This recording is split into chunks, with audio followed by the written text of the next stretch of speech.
It's time for Dodger baseball.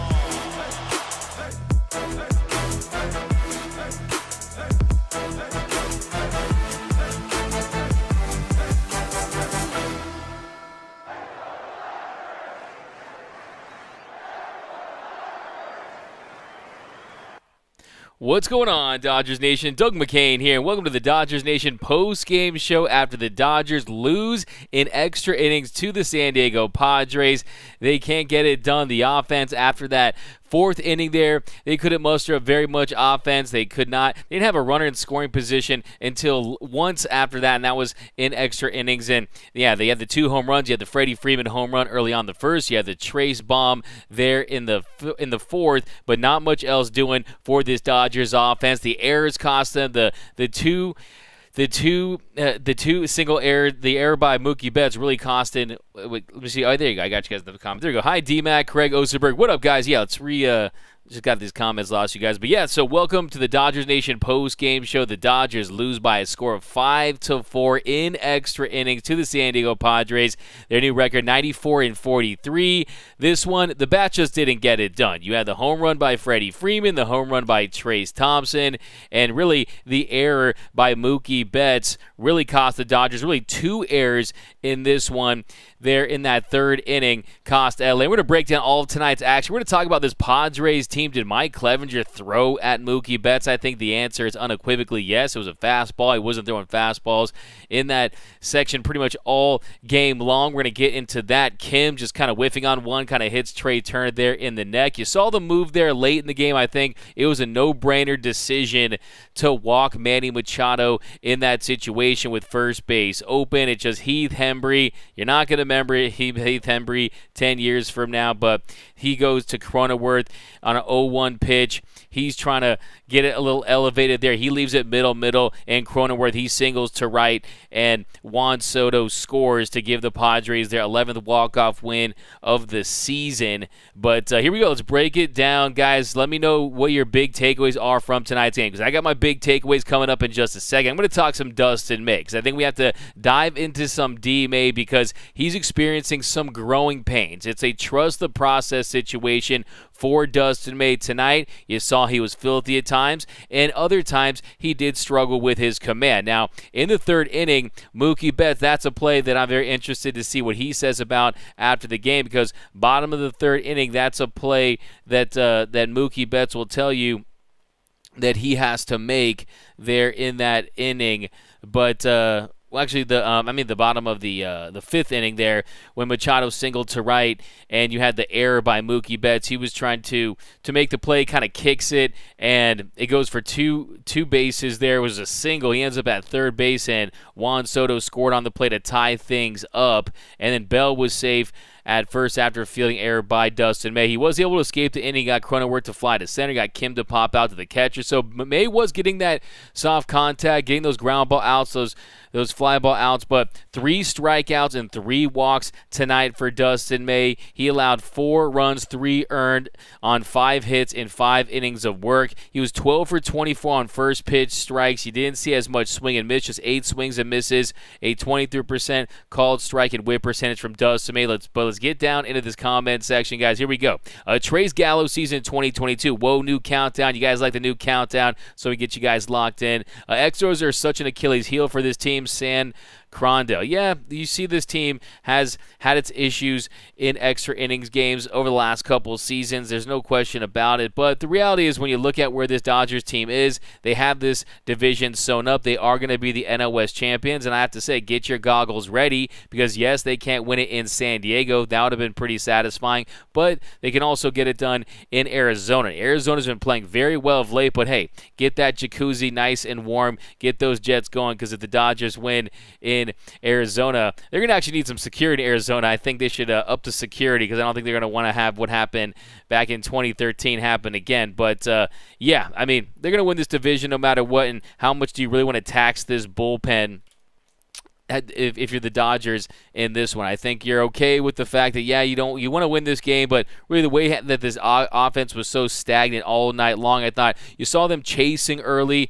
against Mike Clevenger, sliders out of the zone. You saw even Trey Turner when you had the leadoff, when Mookie Betts was on first. He ends up Trey Turner ends up just swinging at a pitch outside of the zone for the ground out to end the inning. So, yeah, the offense, they weren't at their best tonight, and I think one of my big takeaways, too, is Gavin Lux, we're going to need him back because he's going to be out for at least another week. He's still dealing with that neck issue. It looks as of right now he's going to avoid that IL stint, but when you talk about an offense with Cody Bellinger, Chris Taylor, and Joey Gallo all together in the same lineup, that leaves a lot to be desired. And I think that they're just not productive. And you saw Cody Bellinger, he's hitting sub 200. He goes against Josh Hader, and Josh Hader, first of all, he swings at that pitch up out of the zone, was able to foul it off, but then fastball down in the zone, a pitch that we've seen him do damage on, he swings and misses, and Cody Bellinger looks broken at the moment. There's really no way to sugarcoat it. He just does, and if you're saying otherwise, you're just either your last name is Bellinger or you're just delusional. But here we go. We got we suck in extras, move that runner to third, bunt. That's from Brian. Yeah, I mean, look, this team is built to slug. This team has made its success on slugging and hitting home runs. Tonight, it just, you saw late in this one, in that 10th inning there for the Dodgers, Betts, he flied to right, and it was a 3-2 count. He worked an 8-pitch at bat. He ends up, it was a 4-seam fastball, 99 miles per hour up in the zone, inner half. He flies to right, and then Trey Turner, he strikes out swinging on a 4-seam fastball on the outer half, and then Freeman, he flied to center. So they go down in order. You like the Dodgers' chances in the 10th against Morhone, and they just weren't able to manufacture very much offense. And, yeah, you do want to see some more bat-to-ball skills in that situation. You want to see some better situational hitting because, look, really you need more than one run. You need a couple runs, and really one run almost feels like you're just holding serve in tennis, but you want to get multiple runs in those situations. But, yeah, it just wasn't happening tonight for the Dodgers. And if you look at their record in extra innings this season, they have definitely had their issues. If the Dodgers heading into tonight, they were 4-7 in extra innings games, and tonight, well, actually now they're 4-7 in extra innings games. So yeah, under 500. They're 12-13 in one-run games. So yeah, that's always been a cause for concern when it comes to this team is winning close games, winning games in extra innings. But yeah, the way this bullpen is designed, you saw a guy named Heath Hembury, who you're not going to remember 10 years from now. Maybe you will if I post, hey, who's the most random Dodger you can think of. But, yeah, in that situation, you leave a pitch middle like he did. Cronenworth is a good enough hitter to get his bat on it and get the game-winning hit. But what are your big takeaways from tonight's game? What are your thoughts on Dustin May? Because Dustin May, we're going to have a conversation in a second because he is not quite there yet. He still has a couple weeks to figure things out. And, yes, the stuff is filthy. There's no question about it. I think one of the big issues for Dustin May is the lack of command on that sinker, on that two-seam fastball. His 3 walks tonight, Machado, he was missing arm side with that with that two-seam fastball, and then Myers, he was missing with the sinker in the bottom of the zone. Soto was missing with that glove side cutter, the sinker, and then when he hit Alfaro with the pitch, it was a sinker arm side, and he missed badly on that one. So getting the feel for that sinker, I think, is top priority for Dustin May because that is the filthy pitch. That is the mesmerizing pitch that you see go viral, the one that he basically embarrassed Manny Machado with a few seasons ago. So he's going to have to figure out a way to get that pitch going for him because as of right now, he just doesn't have it. But let's jump back into the comment section. What's up, fam? What up, Ricky? We got what's up, D-Mac? What up, Chris? Jose Rod 05. Mookie having a pretty bad game today on both sides of the ball. Offense disappeared like the rain. That's from Jose. Yeah, that's a fire take for sure. You know, we're not going to sugarcoat things. You can turn on Sportsnet LA if you want to see the positive spin on everything. We have to keep it 100 on this show because, yeah, I mean, that's just the reality. Tonight, Mookie Betts definitely not the best game. Tonight, Mookie at the plate, he goes 0 for 3. Did draw the 1 walk later in the game where the Dodgers, they had an opportunity. And then, yeah, you saw in the top of the 7th inning, he drew that 2-out walk, and then Trey, he was ducking for cover on that breaking ball by Garcia that almost hit his head, and then he hit Alfaro with this swing. It was very interesting sequence there. He got called for interference. It looked like Mookie had stolen second, but they overturned that, and they run it back. And on a 3-2 pitch, Trey Turner, he grounded to first to end the inning on a pitch that would have been ball four. So that's another example of one of my takeaways today is the strike zone awareness was not at its best tonight. They were expanding the zone at times, and yeah, not the best night for this Dodgers offense. And then you talk about Mookie Betts. I think Eric Carroll's brought up a few times throughout the broadcast the fact that the grass was damp in San Diego, and that definitely played a factor. I don't think it factored in as hugely as he had made it out to be, but you even saw it to play at the end of the game. Mookie Betts, we've seen him make highlight throws to end games, highlight catches to end games, and in that situation, he wasn't really able to get very much on it, and Cronenworth, he scores. And then you talk about the Mookie Betts error where he where it was it went for a two-base error there in the bottom of the fifth inning. It was a 3-2 pitch to Juan Soto. He walks him, and then first pitch to Manny Machado. He hits a single to right, and Mookie wasn't able to field it. It gets behind him. He kicks it, and then Soto running hard. He scores easily from first, and he reaches down for it, and it just doesn't come away with it. It bounces off his ankle, and it goes as a single and a two-base error, a 97-mile-per-hour four-seam fastball that just caught too much of the plate.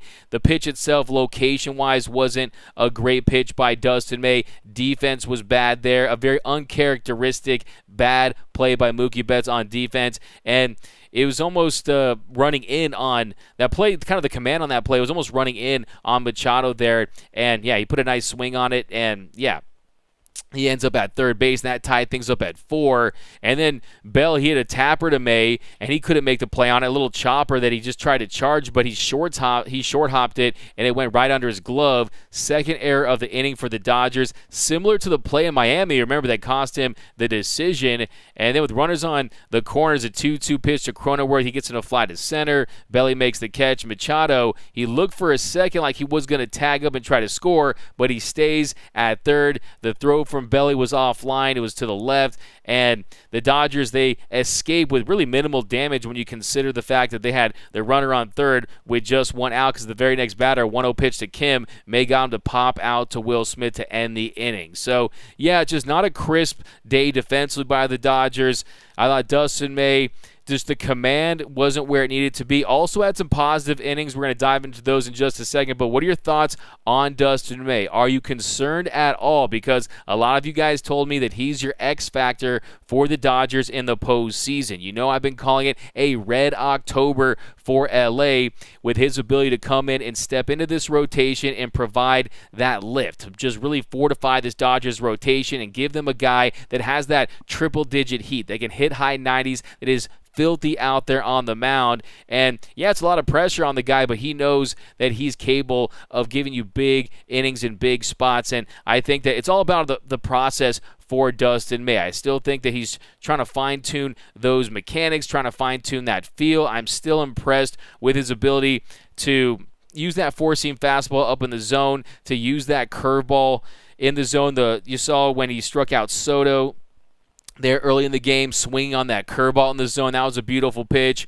And then Profar, he got swinging with that cutter there in the first, and then Kim swinging with that sinker. But just 3 strikeouts for Dustin May, 8 swings and misses. And you want to see a little more swings and misses from Dustin May. You want to see him miss bats more. And look, there were some positive innings. If you go to that third inning for Dustin May, he comes in there, allows back-to-back hits on 1-0 counts to start the bottom of the third, one by Manny Machado, one by Josh Bell, and then he gets Cronenworth to fly to center for the first out, and then on an 0-2 pitch, he gets Kim to ground into the inning-ending double play, and he used that curveball to induce that soft ground ball out. So gives up those back-to-back singles, and then he gets out of the inning after throwing just 9 pitches. Then you jump to the bottom of the fourth, first pitch to Myers, he flies to center for the first out, and he gets Grisham to fly out on the second out, 2 pitches, 2 outs, and then he gets Alfaro to softly ground out. And so a 5-pitch inning there, soft contact, weak flyouts. You want to see more of that compared to what we saw there. In the bottom of the third, too, you got to feel for him with some of that. In the bottom of the fifth there, like I say, you got to feel for him some of that bad defense. But here we go. We suck in extras. Move that runner to third, bunt. That's from Brian Viecki. Bellinger needs to be benched.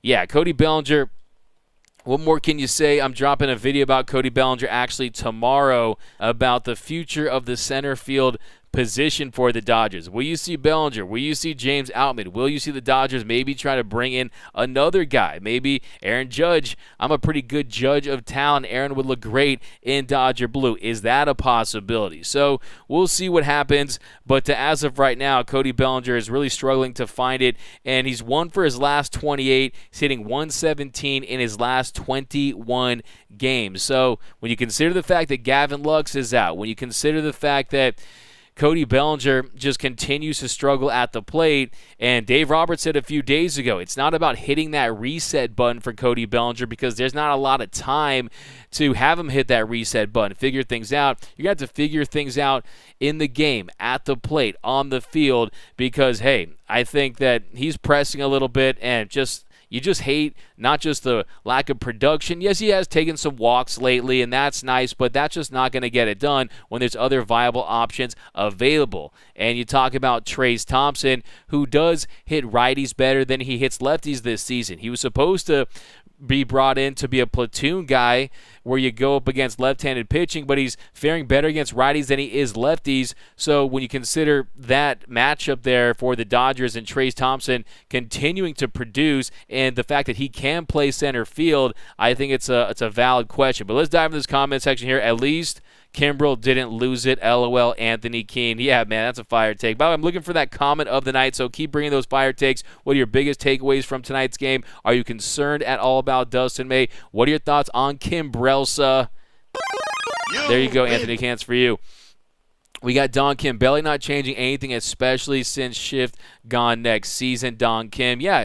Only thing he might be changing is the jersey he's wearing or the hat he's wearing. Because if he continues at this rate, I'm telling you, if it's a belly bomb, if it's a belly flop in the postseason, the Dodgers aren't going to pick that up and pay him over $17 million to bring him back. I mean, I think that he really needs to really take a step back. Like I said, he's a big gamer. He needs to.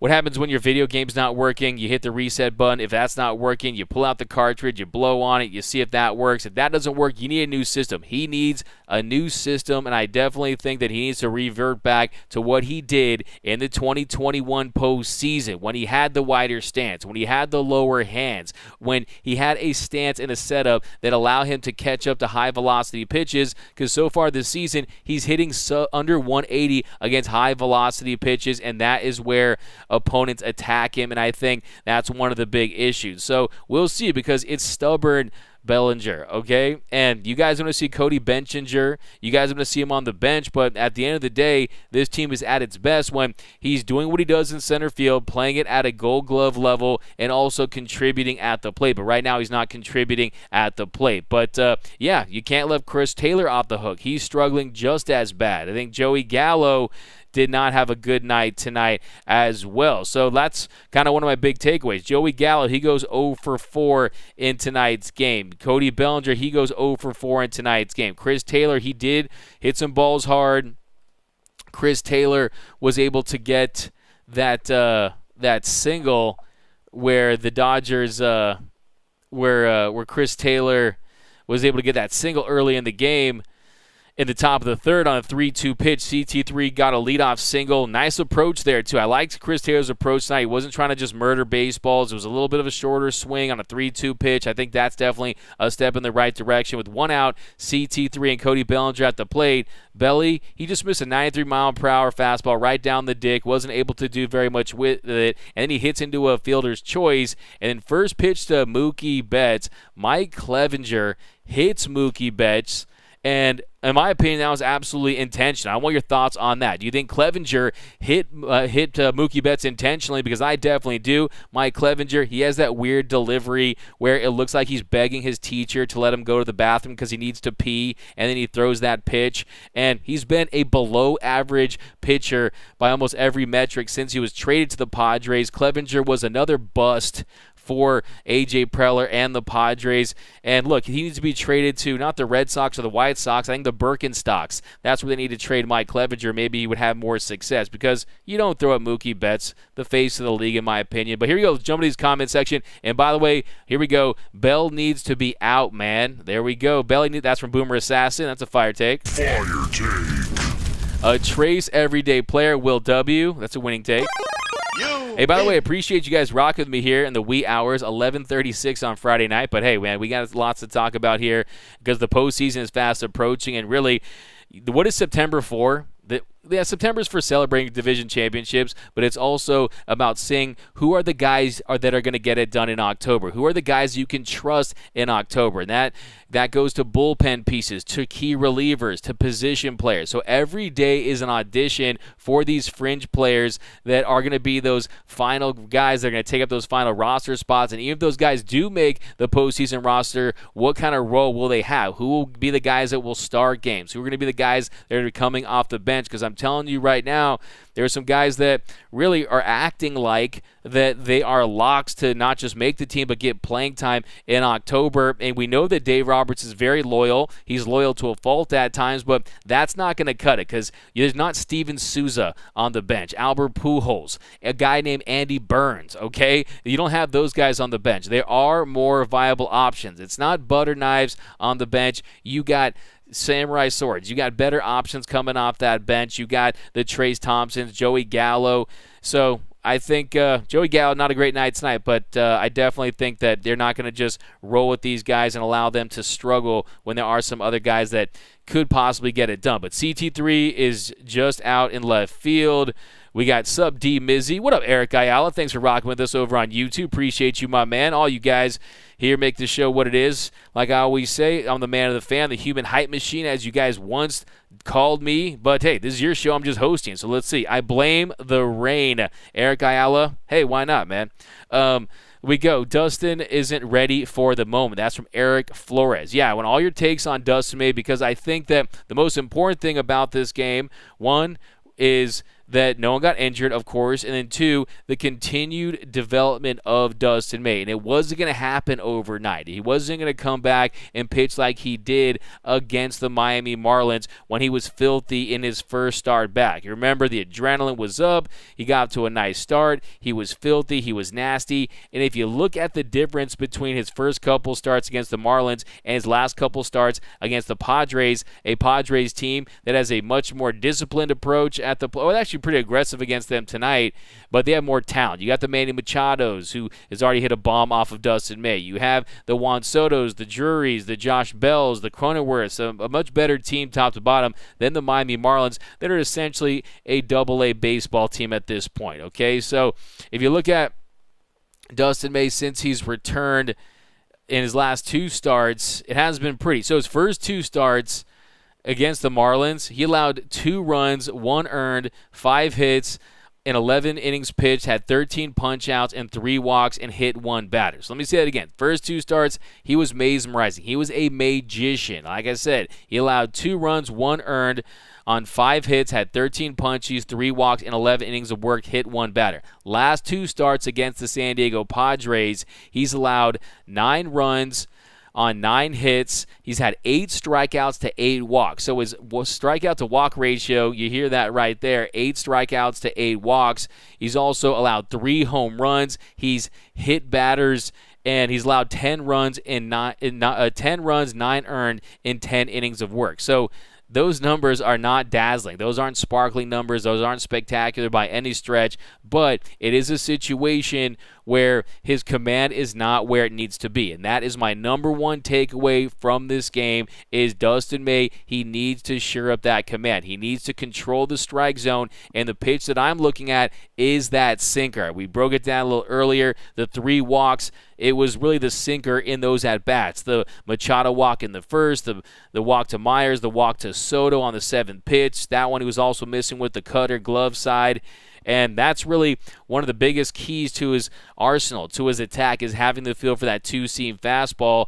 And because then he's more dynamic. Then he can show you that four-seam fastball up in the zone. Then he can give you that cutter. Then he can land that curveball low in the zone and change eye levels. So that's very important to his arsenal. Need D-Mac in the rotation. Hey, look, Mark Pryor, this guy turns water into wine. He could probably make me serviceable, okay? And I want your thoughts on Kim Brelsa as well. He said he struggles, 5150 Rams fan, hooking up with $1.99.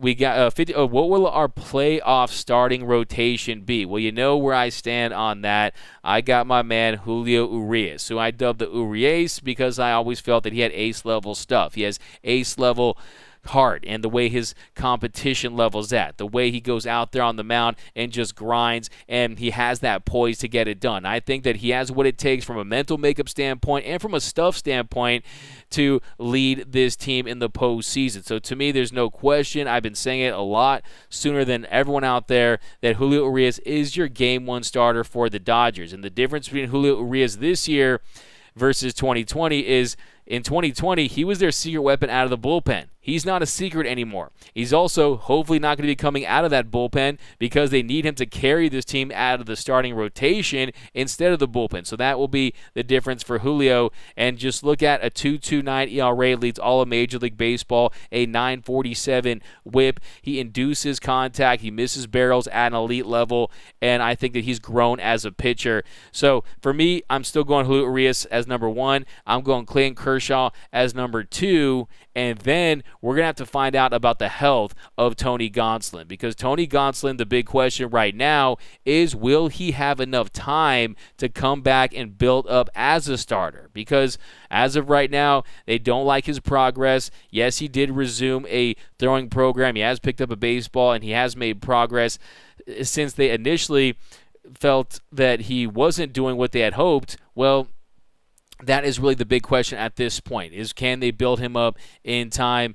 And I'm just a little concerned when it comes to Tony Gonsolin. I really am. I think that when he was sent to the IL with that forearm soreness, I think he was feeling good about it. They didn't make too much of a big deal about it. But when the MRI results came back, you saw they were a little more encouraged because they didn't see anything in the MRI results that were too worrisome. But, yeah, I mean, other than playing some catch, he hasn't been full bore, so I'm a little concerned about that. But I'm going, and for Game 3, I'm going to trust the stuff of Dustin May. So I'm going Dustin May, I'm going Urias, Kershaw, Dustin May, and then we'll see between Tyler Anderson and Tony Gonsolin. Tyler Anderson, the issue with him lately is you're not seeing as much swing and miss, because the big breakthrough pitch from him was him going back to that grip on the changeup that has all the vertical movement, and he was working at the bottom of the zone. Last two starts, his whiff rate was sitting around 18%. So not getting as much swing and miss, but I also think the attack plan on him has changed. You're seeing more aggressive swings on him, so when you're seeing aggression against him, which you've seen a lot in his last pretty much 5 or 6 starts, the swing and miss is going to be down. But I think that he has got the dog in him. He's got that X-dog off the chart, so I'd feel okay about that. I think the biggest question now, and what would give me the most confidence, is if Dustin May could really figure things out. But let me know down, and it's a great question, 5150 Rams. I appreciate the $1.99, and yeah, I'm going to give you the comment of the night, because it's always refreshing to talk baseball with you guys, and you know, I always talk baseball so much with you guys that my mouth gets really dry and I really get thirsty. So after every show, I wash the show down with a crisp and refreshing Jim Beam highball seltzer. Guys, please drink responsibly. You win. But yeah, give me your postseason rotations down below. Belly bombs are dropping into the playoffs. That's from Scarface. Yeah, I mean, we've seen more Trace tanks than belly bombs, right? I mean, Trace Thompson, he just continues to produce. Top of the fourth inning for the Dodgers. First pitch cutter, Trace Thompson, he crushed a bomb to make it 4-3 LA. His 9th of the season, he just jumped on it.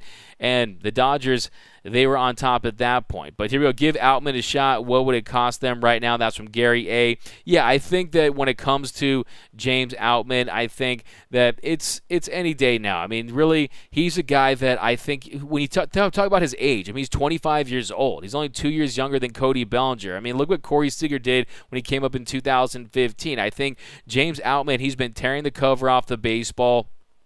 in AAA. He has a 1,400 OPS in the big leagues this year. So I think James Outman is a guy that absolutely deserves a shot. To me, there's no question about it. I think when it comes to James Outman, it's a matter of do they feel it's too late for him to come up, prove himself, and then really put them in a position where they have to make some very difficult decisions. And yes, it is a extremely small sample size, but he has played 4 games with the Dodgers this season, and he ended up going 6 for 13 in his 4 games with LA with 2 doubles, and of course the home run that he hit in his first ever big league at bat with a 1409 OPS. Strikeouts though, 7 strikeouts and 13 at bats. So that definitely is something that if he did get more time, I think you're going to see what happens is if you come up and you get hot, it allows opposing teams and opposing scouts and pitchers to scout you better and find ways to attack him. And I wouldn't be surprised if there's all this hype, oh, James Outman, James, you can't get him out, man. He comes up and then he starts to get out, man, and everyone's saying, oh, what happened? Well, that's what happens because it's so difficult to produce in the show. But hey, when you consider the struggles of Cody Bellinger and some of the other guys out in the outfield these days, I'm not totally against the idea. But yeah, I definitely think he's going to factor big in the Dodgers' future. Mookie wasn't Mookie today. That's from Noah Martinez over on YouTube. Yeah, definitely not one of the best Mookie games, no question about it. And I do think that, yeah, the error in the bottom of the 5th, that was really one of the game-changing sequences in this game. And, yeah, I also think it was kind of funny because the fact that Clevenger, if he intentionally hit Mookie Betts, he ends up scoring. So wouldn't that have been funny if the Dodgers would have won? But finish him. You want to hear that, Martin? There you go. Finish him. Yeah, it was intentional fastball and all. Yeah, here we go. 199. It was a retaliation for Drury. Yeah, it was. It's fine. It's baseball is always going to police itself. But hey, I mean, you hit Mookie Betts. I mean, you don't see. I mean, the Dodgers didn't come and hit Manny Machado, their top guy. You don't go against their top guy in that situation. I thought it was Bush League. And the fact is, Mike Clevenger is straight up trash. Dude's not good at all. I mean, I wouldn't trade for him. I mean, he's not worth a half tank of gas and a bag of half-eaten Doritos. Like I said, they should trade him to the Birkenstocks if that team existed. Belly's too good to be doing this. Yeah, Padres won the World Series. Bellinger is a salary dump. I got jammed. AC/DC freak Rios is starting to hit in AAA too. That's a great take right there. And I've been taking note of that as well. And Edwin Rios is a guy that gives you that pop from the left side, is kind of boomer bust. There's no question about it. And to him, it's really a situation where it's just unfortunate that he did have that bad hamstring injury where he wasn't unable to just continue to produce this season, continue to prove himself. And I think at this stage in the game, it's going to be difficult for him to come back up and really show Dave Roberts and the baseball ops department that he's a guy you can trust in the postseason. So we'll see if he gets another shot. But Anthony Keene, I'm wondering if Belly is hurt. I bet he has some sort of surgery this season. Interesting take, Anthony Keene. I mean, look, the reality is, even before Kike Hernandez hurt his shoulder in 2020, he had been struggling. I mean, if you look at Cody Bellinger from 2017 to 2019 when he was an MVP, a multi-time All-Star, he had a 140 WRC plus. Weighted runs created plus. 100 is league average. So his 140 was 40% above league average. Last 3 seasons from 2020 till now, a 77 WRC plus. So he's 23% below league average. That is a massive dip. And is he healthy? Maybe, maybe not, but I would still like to me, the reason why I'm starting to sympathize less with Cody Bellinger is because, look, he took something that was fixed like in the 2021 postseason. Yes, his BABIP number was high. Yes, he was benefiting from a very high BABIP. The BABIP gods were very nice to Cody Bellinger, but still, he went away from something that was working for him. He took something that was fixed and he broke it. I thought the saying was, if it ain't broke, don't fix it. Well, what if it's fixed, why would you break it? And that's exactly what he did. And to me, look, I've talked to some people, I've read some things, and it doesn't seem like he's very open to trying new things. Max Muncy was down in the dumps. He was having the worst year of of his career. What did he do? This guy implemented a step back in his swing that allowed him to get his bat to the ball, and he's taken off. Max Muncy is a perfect example of a guy that's not closed-minded to new ideas to try to help himself, and Max Muncy has thrived since making that adjustment. Look at Cody Bellinger's swing. You point out and tell me what adjustment that he's made. You can't. I'll wait. I've broken down his tape for hours. It's the same upright swing. It's the same parallel bat to the ground with his hands back, and he's late on everything. So, yeah, like I said, I'm losing my patience with Cody Bellinger. But here we go. May will lock it in. Yeah, Eddie and Tricia. Look, to me, I trust the talent. Like I always say, give me talent over experience over talent. And he has that true raw talent. And we've seen him have postseason starts, and sometimes it's been up, sometimes it's been down, but he has made a lot of progress. And let's not forget that he's still coming off of Tommy John surgery, and you're going to have your bumps along the way. So I still have a lot of faith that Dustin May is going to figure things out.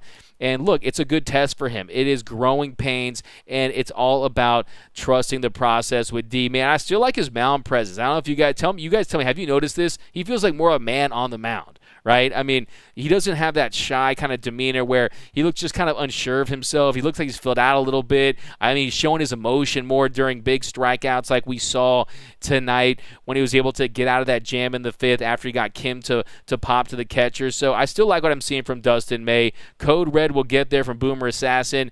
Gabriel Lazaro, if you're going to be the man, why isn't Vargas playing every day? Jamie Lannister. I mean, look, the whole plan for Miguel Vargas was to bring him up and allow him to, one, get experience, and two, to spell guys, to give guys rest, to get guys off their feet. I don't know if you guys heard this. I know for sure you did because you watched the game, that Muncy, he got a cortisone shot in his leg, in his knee, so he's going to be out a couple of days. So Justin Turner is a guy that he's really turned it around in a big-time way this season, and he's been able to have a lot of success, and he's going to need some time off. But the reality with Miguel Vargas is the production just hasn't been where you wanted to see it, and that's just a part of the process. He'll get better. The potential is still there. I still like his bat to ball, and I still think that he projects to be a part of the Dodgers' future. But so far in his big league career, he's 3 for 19, hitting a .158 with a .411 OPS. But what I do like,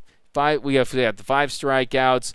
He also had a base hit. Remember, he had the double in the gap in his first ever at bat up in San Francisco. But you'll see some more Miggy Vargas.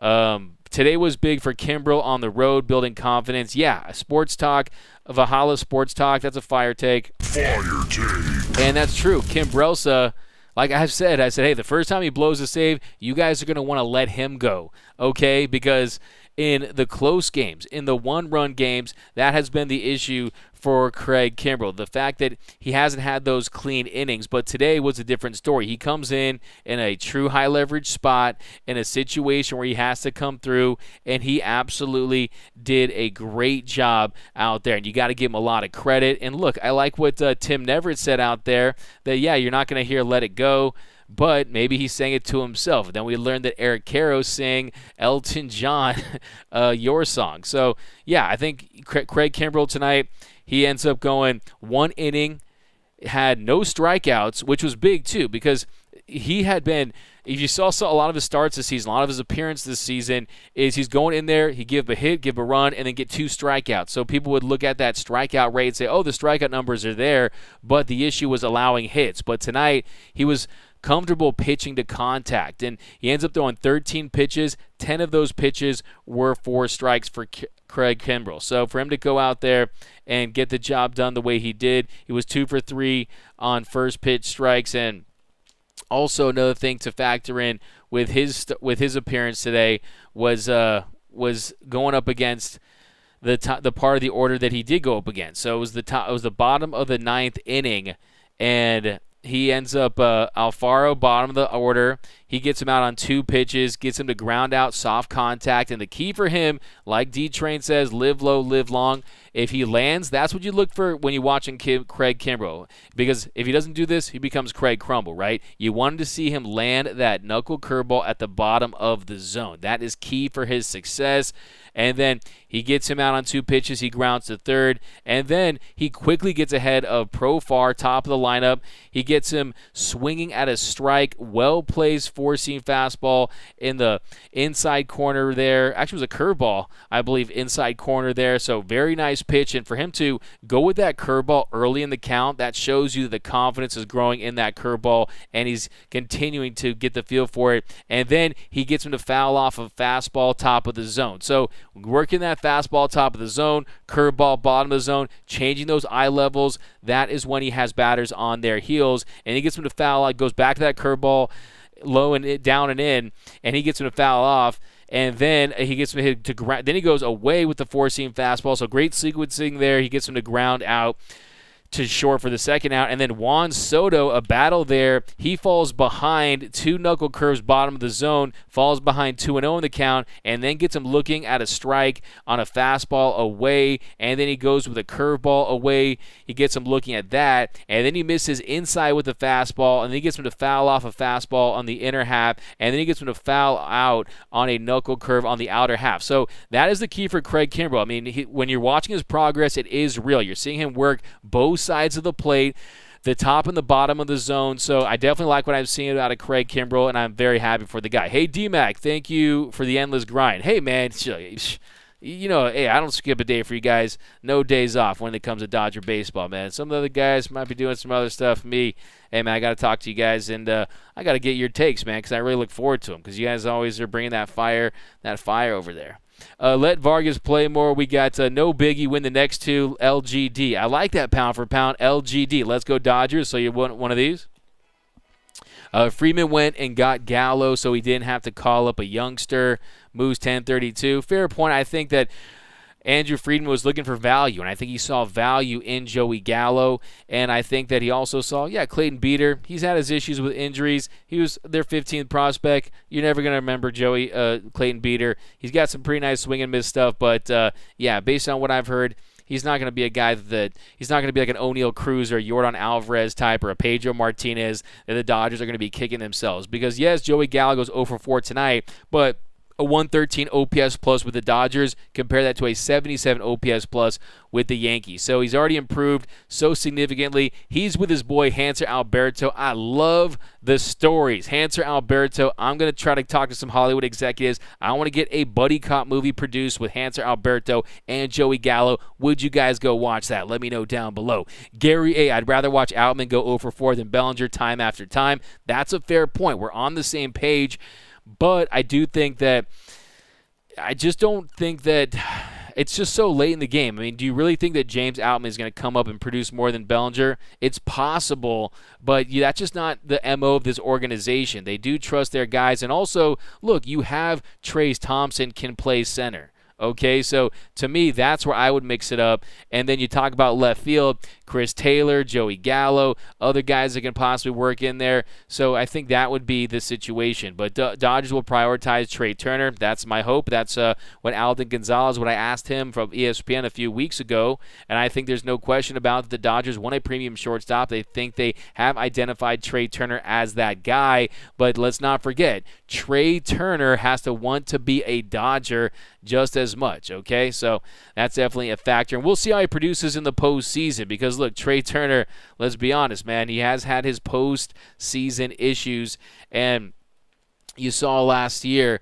with the Dodgers. I mean, he was supposed to be really the guy that really stepped in and provided a big lift in the offense, especially after Max Muncy was out for the postseason. Same with Justin Turner. And you saw the bottom of that lineup wasn't producing, or some of the guys that, the bottom line was actually producing a lot with Cody Bellinger and Gavin Lux really starting to turn around. Chris Taylor, he was on fire. But, Trey Turner just really didn't get the job done like he needed to in last year's postseason. So this is going to be big for him. And I don't know about you guys, I definitely want to see Trey Turner locked up long term, but it's very interesting if you're a Dodger fan because one of two things can happen. He can have a lot of success in October, and if he does, he's going to look to maybe be a $280 million player. Who knows? Maybe even $300 million player. What if he goes crazy and wins the NLCS and World Series MVP and is in prime position to get a big payday? Or what if he struggles again and doesn't have the same leverage as he might? Now, teams are going to want to pay him no matter what. He's going to get a nice contract no matter what. And I think that you look at the way baseball is won, but the postseason is a small sample size relative to your regular season production. But the reality is, too, that it also can really boost guys and give them a different profile when it comes to teams around the league. And look, teams are just like you and I. I mean, they're always into recency bias, and if they see that shiny new hot toy that is coming off a postseason where they've had a lot of success, they're going to react to it. And yeah, last season, Trey Turner, he hit .216 with a 500 OPS in 51 at-bats. He went 11 for 51, had 12 strikeouts, and he had just 2 extra base hits. So that's not going to cut it. But I also think one of the big factors is the fact that he's sandwiched in between Mookie and Freddie Freeman. I think that's going to help him a lot this time around because I think he's much more comfortable batting in that 2-hole than the 3-hole. And I also think that he just acclimated more this season. I think the team chemistry is better than it was. So I definitely am hoping for a big breakthrough postseason. What I've been telling you guys for months now, Corey Seager, what were his numbers before? What was his reputation before the 2020 postseason? Exactly. He was the guy that everyone was criticizing, the guy that everyone thought that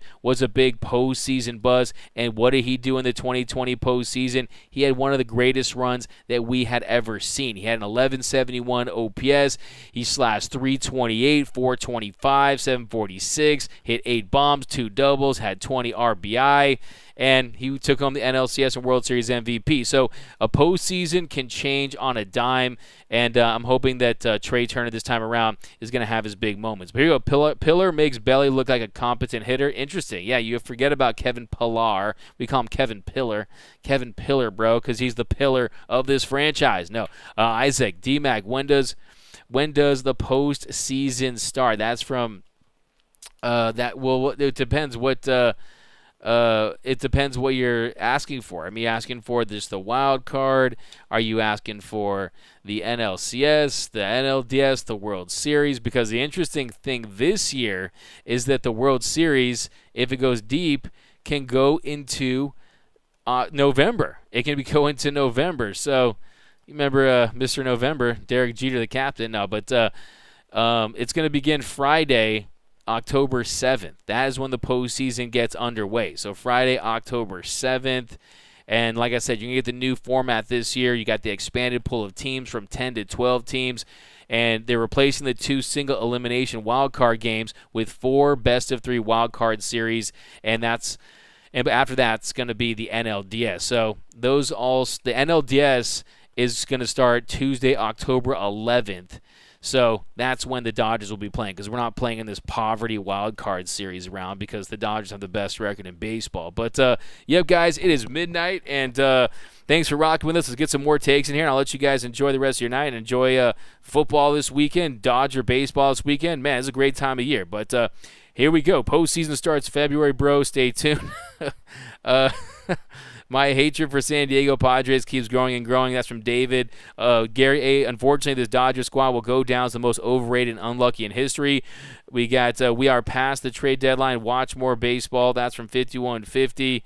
We got Hembry should not be on this team. That's from God Jupiter. Neil. Dodgers hitters gave Hader confidence. SMH. Good take. Yeah, the Dodgers fixed Hader, right? Belly needs a new Princess walk-up song. Will W. I was saying the same thing, that he needs to change it up too, man. Go back to Hotel California. Go back to LAX Files by the game. But hey, if you're going to go Disney, what Disney song should he go with? A Bellinger 5-star defense, negative 367 star bat. I got jams. You're trying to really finish him there. That's from I Got Jams. He says Bellinger, a 5-star defense and a negative 367 star bat. Ouch. We got my teammates. You look like you never played ball. You talking to me? You're talking to me, the most improved player from Little League? Hey man, I play varsity baseball. How's your boy? CT3 will varsity South Pasadena Tigers, guys. We got hey Cody still has a gold glove at center. He does, absolutely, and that's the thing about Cody Bellinger, and that's why you want to see him succeed, is because look, he's not batting cleanup. He's batting lower in the lineup. They don't need him to hit for power as much as they did in the past. They just need him to hit for contact. So that's why hopefully he can turn around. You guys know that no one has defended Cody Bellinger more than I have, and I just want to see him turn things around. We got Joey was a good buy, low. Yeah, absolutely. Buy low, risk, a low risk, high reward player, and so far so good. And I definitely think that he's had a positive impact on this Dodgers clubhouse as well. But yep, guys, couple more and I'll let you guys go. Bye, Max. So what up, Crotchster?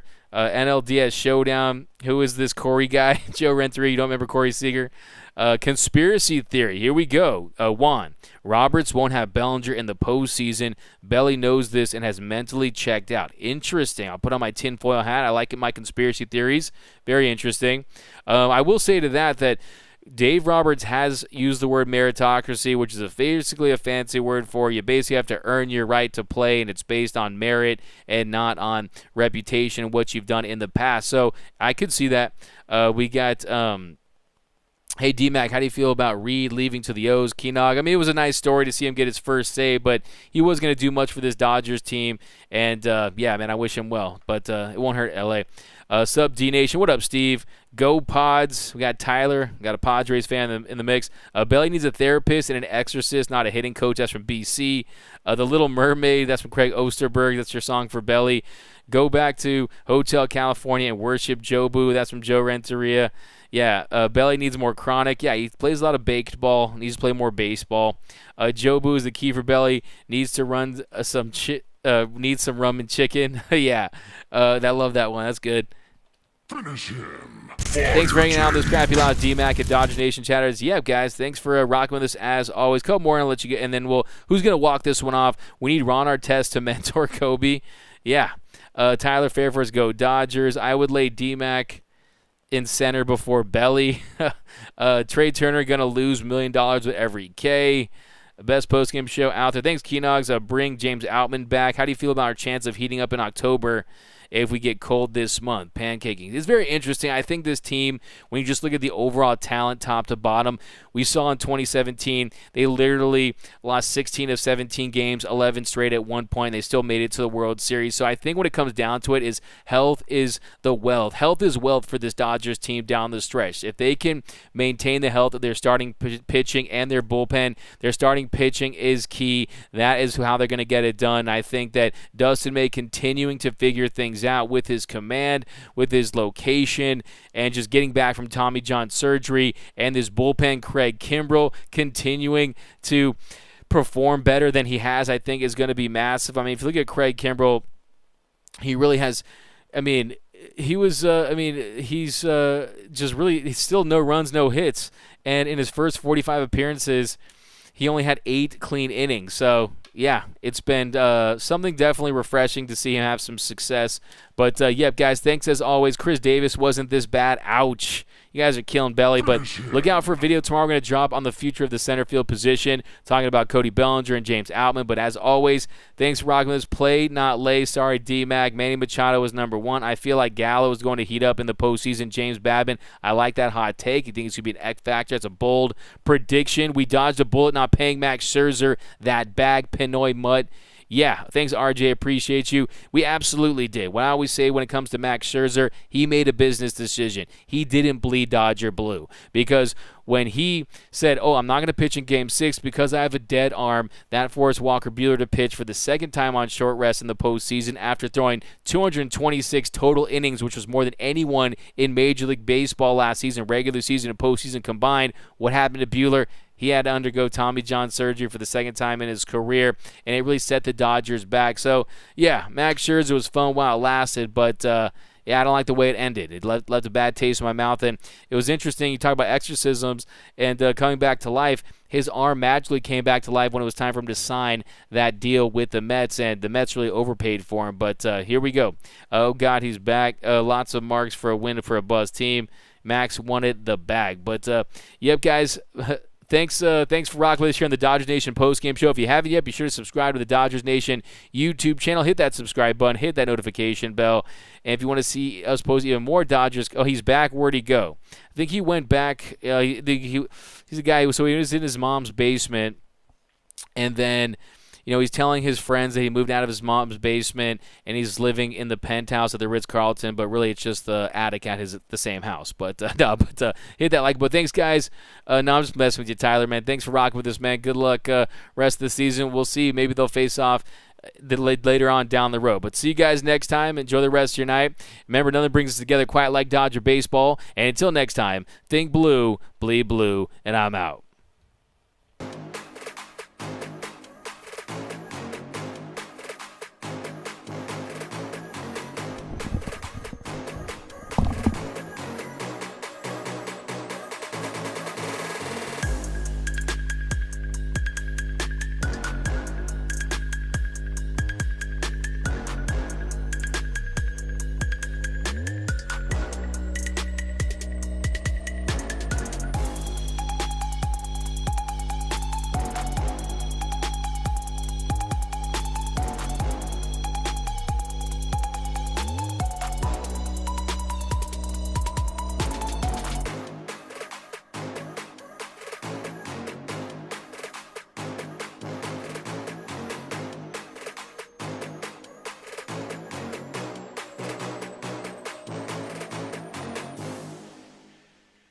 It's time.